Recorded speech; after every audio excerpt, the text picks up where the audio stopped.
ẹ gbọ́ èèwo nínú yín ló ń rokúrò bàbá Lérè Pàímọ́ o. Ṣé lóòótọ́ ni pé orílẹ̀-èdè Canada ti ń dá àwọn ọmọ Nàìjíríà padà wálé o? Ó gbẹnu tán o. ṣẹ́yìn náà ti gbọ́ pé àwọn orílẹ̀-èdè Canada ti ń dá àwọn ọmọ Nàìjíríà tó dín díẹ̀ ní 400 padà sí ilé wọn o.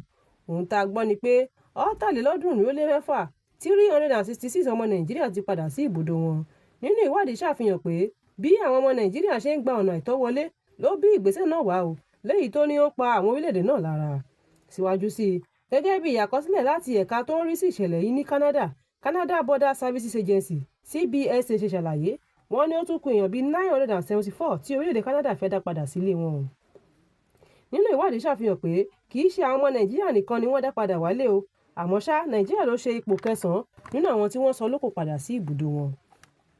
Àmọ́ ṣá o, ìwádìí ti ṣàfihàn pé láti inú oṣù kìíní sí oṣù kẹwàá ọdún 2025 ni wọ́n ti gbé ìgbésẹ̀ yìí o, àmọ́ èròǹgbà wọn ni láti tún fún àwọn mìíràn ránṣẹ́ sí ilé wọn o. Nínú àwọn orílẹ̀-èdè tí wọ́n ti sọ lókò padà sílé ní Mexico, India, Haiti, Colombia, China àti Pakistan àti àwọn ibi mìíràn tí ìwádìí ṣì ń lọ lórí wọn. Ẹ gbọ́ èèwo nínú yín ló ń rokúrò Lérè Pàímọ́ o. Ohun tá a gbọ́ ni pé àwọn kan ń gbé ìròyìn òfegè nípa ikú àgbà òṣèré náà káàkiri o, àmọ́ ṣá o, alàgbà Lérè Pàímọ́ tí ọ̀pọ̀ mọ̀ sí Ẹ̀dà Onílé-ọlá, ó ti ṣàlàyé pé kókó lára tàun lé o, pé òun ò kú o.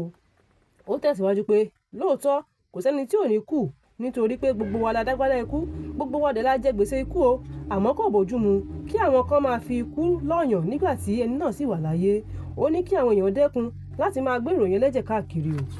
Fún àkọ́tún ìròyìn, ẹ tẹ̀lé wa lórí ìkànnì Yorùbá Space TV lórí ayélujára Facebook àti YouTube. Tèmítọ́pẹ́ Àzá ló ń jábọ̀ ròyìn sétí ìgbọ́ yín. Ire o.